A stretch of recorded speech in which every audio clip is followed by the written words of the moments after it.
Alors, je vous lance un défi. Faites une vidéo pour réexpliquer ces gestes, l'importance de les respecter, de ne pas nous rassembler, pas avoir de grands regroupements. Faites cette vidéo toute simple. Et si vous avez 10 millions de vues, je prends un engagement. Vous venez tourner à l'Elysée. À la fin, avec Emmanuel Macron, on fait un concours d'anecdotes.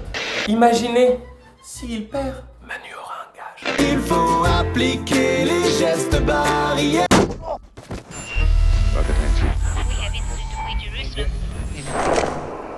Alors, pourquoi eux? Eh bien d'abord, ils ont énormément d'influence, ils sont très actifs, et ils font ce que demande la plateforme, c'est-à-dire du divertissement purement spontané, et surtout, ils refusent de parler de politique. Et c'est pour ça qu'il les a choisis. Alors pour info, McFly et Carlito ont 34 ans, au même âge leurs prédécesseurs d'il y a 40 ans, Coluche et des proches abordaient déjà la politique dans pratiquement tous leurs sketchs, et c'était justement en grande partie ce qui faisait leur succès. Et alors, il y a surtout un truc, c'est qu'on se sert pas de la moitié des hommes politiques qu'on a.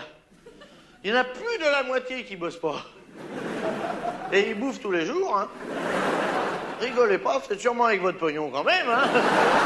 En réalité, McFly et Carlito sont en fait secondaires dans cette histoire, puis les mecs peuvent être marrants, c'est pas le problème, hein. Seulement, ça montre bien que nous sommes passés d'une époque où les humoristes étaient encore plus ou moins concernés par la chose publique, à une époque où les humoristes sont de grands enfants qui refusent de grandir, et nous encouragent nous aussi à ne pas grandir. Parce que oui, si on appelle ça des influenceurs, c'est pas pour rien. Par exemple, Coluche, quand il s'est rendu compte de l'influence qu'il avait, il a monté les Restos du Cœur. Les Restos du Cœur qui délivrent environ 130 millions de repas à 860 000 personnes par an, et Coluche en était même venu à se présenter aux élections présidentielles pour narguer les politiques.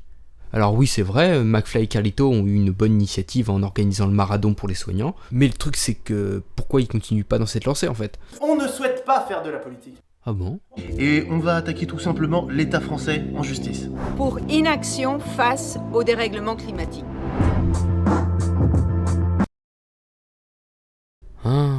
Alors quel est le véritable problème? Eh bien le chef d'État est censé normalement incarner la dignité républicaine avec sérieux, mais il compte désormais sur les influenceurs YouTube pour défendre sa politique. On est donc définitivement passé à l'ère de la frivolité en politique, et on se rapproche de plus en plus du mode de communication à l'américaine. Mais là, je crois qu'on a fait pire. Hein. À l'heure où on envoie de grands enfants donner les consignes aux Français, Macron détruit la France depuis bientôt 4 ans en empilant les cadeaux fiscaux aux plus riches et laisse les grands patrons délocaliser nos industries dans la mondialisation capitaliste et plonge notre pays dans la misère avec maintenant plus de 10 millions de Français sous le seuil de pauvreté. Nous sommes à 404 000 euros. Je me souviens très bien du marathon que vous aviez organisé il y a quelques mois pour nos soignants, et merci encore de l'argent qui avait été levé. Ah bah putain, j'ai eu peur. J'ai cru un moment que ça en battait le cul de l'hôpital public.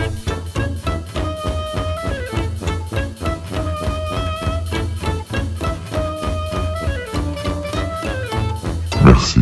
Le pire, c'est que McFly et Carlito sont eux-mêmes conscients du fait que c'est une opération de propagande de la part de Macron. Évidemment que c'est politique, évidemment que c'est malin, il y a de la stratégie derrière. Ah bah, il est pas bête, il est pas Voilà. dupe, il fait pas ça juste pour nous faire plaisir, évidemment qu'il Il y a a, il y a les élections dans un an. Évidemment, on ne leur reproche pas de vouloir défendre la discipline collective contre le Covid, mais sérieusement, ils ont vraiment besoin d'un coup de fil de Macron pour soucier du bien public. Et puis, sérieusement, un concours d'anecdotes avec Macron, mais c'est le président, c'est pas ton cousin. C'est clair que quand on voit en ce moment même en Espagne le rappeur Pablo Hasél se faire emprisonner pour ses idées communistes et antimonarchistes, la comparaison est assez humiliante.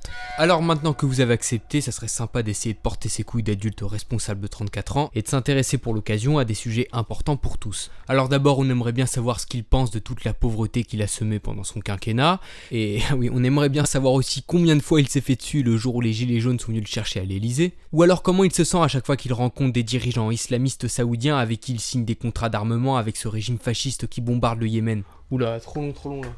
Oh bah en même temps c'est vrai donc... Et comment il se sent à chaque fois qu'il collabore avec le régime israélien qui massacre les Palestiniens? Ça peut être de bonnes anecdotes ça, non?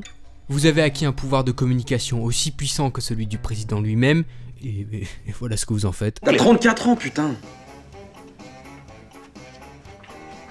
D'ailleurs, McFly et Carlito ne sont pas les seuls à avoir servi d'appât, on a eu le droit aussi à Enjoy Phoenix et Fabien CR, qui avaient été invités pour représenter les étudiants précaires. Donc, le plus gros montant que j'ai touché pour ce partenariat, c'était 190 000 euros. Et qui d'ailleurs, dans la salle d'attente de l'Elysée, nous ont rendu hommage.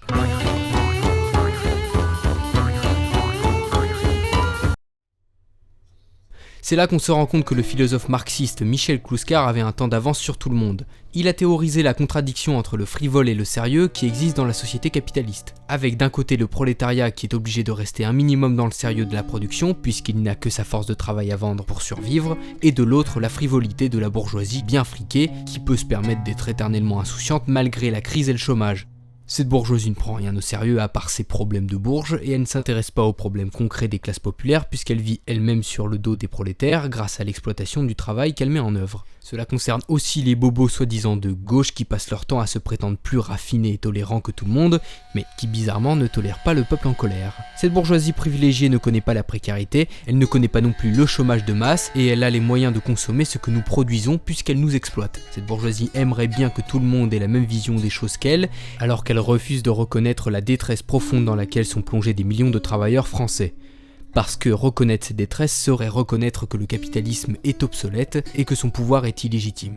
Ce serait reconnaître que les gilets jaunes et les travailleurs avaient raison contre le capital, alors que les bourgeois passent leur temps à les traiter de beaufs, bourrins et incultes. Nous le peuple, nous sommes le travailleur collectif grâce à qui la France existe et on vaut mieux que ces bourgeois qui ignorent nos souffrances et nous méprisent. On n'a pas besoin d'eux pour faire tourner le pays. On doit absolument retrouver une perspective de rupture avec ce système capitaliste, et pour ça, nous devons faire en sorte d'être capables de nous organiser collectivement pour affronter cette classe dirigeante qui nous exploite. C'est ce que proposent les communistes français et notamment le mouvement des jeunes communistes de France. On doit sortir de la pitrerie des commis qui ne font peur à personne et on doit devenir un peuple adulte, un peuple souverain capable de gouverner la France sans avoir besoin des banquiers d'affaires, des milliardaires et des traders. Parce que l'histoire de France c'est pas des concours d'anecdotes, c'est la guillotine quand le roi il fait de la merde.